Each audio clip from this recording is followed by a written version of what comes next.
আজকে তোমাদের সাথে পুরান ঢাকার ঐতিহ্যবাহী গুড়গুড়ের রেসিপি শেয়ার করবো। আশা করি পুরো রেসিপি তোমাদের অনেক অনেক ভালো লাগবে। এই গুড়গুড়া যদি তোমরা বাড়িতেই বানাতে পারো তাহলে তার দোকান থেকে আর তোমরা কষ্ট করে কিনে আনবে না। ওয়েলকাম করছি নুসুস মম কিচেন অ্যান্ড ব্লগে। এই তো আজকে তোমাদের সাথে ঢাকার ঐতিহ্যবাহী গুড়গুড়ার রেসিপি শেয়ার করবো। এই জন্য অ্যাট ফার্স্ট আমি একটা বোলের মধ্যে 1 টেবিল চামচের মতো ইস্ট নিয়ে নিয়েছি। তারপর এর মধ্যে 1/4 কাপ চাপের মতো দিয়ে দিচ্ছি চিনি। তারপর এর মধ্যে 2 টেবিল চামচ উঁচু করে গুঁড়ো দুধ দিয়ে দিচ্ছি। এটাকে স্কিপ করতে পারেন, চাইলে এটা আপনাদের ইচ্ছা মতো আপনারা দিতে পারেন। এরপর আমি এর মধ্যে দিয়ে দিচ্ছি 1 কাপ উঁচু করে আটা দিয়ে এই গুঁড়োটা বেশি মজার হয়। তারপর এর মধ্যে দিয়ে দিচ্ছি 1 টেবিল চামচের মতো বেকিং পাউডার প্লাস লবণ। আর এর মধ্যে আমি কিন্তু এক্সট্রা একটা জিনিস ইউজ করি, সেটা হচ্ছে কালো জিরা। এর কারণে কিন্তু গুঁড়োর মধ্যে দারুণ একটা গ্রান আসবে। আপনারা চাইলে এখানে আবার গোটা জিরাটা ব্যবহার করতে পারেন, সেক্ষেত্রেও কিন্তু দারুণ ফ্লেভার আসে। এরপর আমি এর মধ্যে দিয়ে দিচ্ছি পানি। কুসুম গরম পানি দেওয়ার চেষ্টা করেছি। এখানে দেখো একটু স্টিকি একটা ফ্লেভার চলে এসেছে। এরকম স্টিকি ফ্লেভার চলে আসার পর এটাকে আমরা রেস্টে রেখে দেবো প্রায় আধা ঘন্টার মতো। রেস্টে রাখার পরে দেখুন এটা কতটা ফুলে উঠেছে।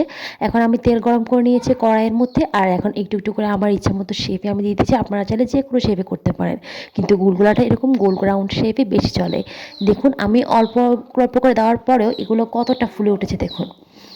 আমার টিপস আর ট্রিক্সগুলি ফলো করলে আপনাদের প্রত্যেকটা গুলগুলা এরকম সুন্দর করে ফুলে উঠবে। আশা করি আপনারা খেয়ে একদম অবাক হয়ে যাবেন। আমার আজকের এই গুলগুলা রেসিপিটি একদম দোকানের গুলগুলা রেসিপিকেও হার মানাবে। খেতে এতটা মজার ছিল, উপর থেকে ছিল ক্রিস্পি আর ভিতর থেকে ছিল অনেক বেশি সফট। খেতে কিন্তু অসাধারণ ছিল, আর কালো জিরা দেওয়ার কারণে অসাধারণ একটা ফ্লেভার আসছিল। এছাড়া গোটা জিরাটা দিলেও দারুণ একটা ফ্লেভার আসবে। আর এই দেখুন আমি কতটা সুন্দর ব্রাউন কালার করে এই গুলগুলাগুলিকে ভেজে নিচ্ছি। আমার এই টিপস আর ট্রিক্স ফলো করলে আপনাদের প্রত্যেকটা গুলগুলা এরকম খুব সুন্দর করে গোল গোল করে ফুলে উঠবে। আশা করি আজকের রেসিপিটা আপনাদের অনেক অনেক উপকারে আসবে। বিকালের নাস্তায় কিন্তু এই গুলগুলা চায়ের সাথে হলে একদম জমে যায়। এছাড়া এই গুলগুলার বাচ্চাদের টিফিনেও আপনারা ইউজ করতে পারেন। আমার গুলগুলো কিন্তু প্রায় হয়ে এসেছে, দেখুন কালারটা কারো কতটা সুন্দর এসেছে। এখন আমি এটাকে নামিয়ে নেওয়ার সময় হয়ে গেছে। এখন আমি একটা স্ট্রেনার দিয়ে তেলগুলোকে ছেঁকে একটা টিস্যু পেপারের মধ্যে এটাকে নামিয়ে নেব। এই দেখুন দেখতে কতটা সুন্দর হয়েছে। প্রত্যেকটা গুলগুলা একদম অসাধারণভাবে ফুলেছে। আমি আরও কয়েকটা ছিল সেগুলোকে ভেজে নিচ্ছি।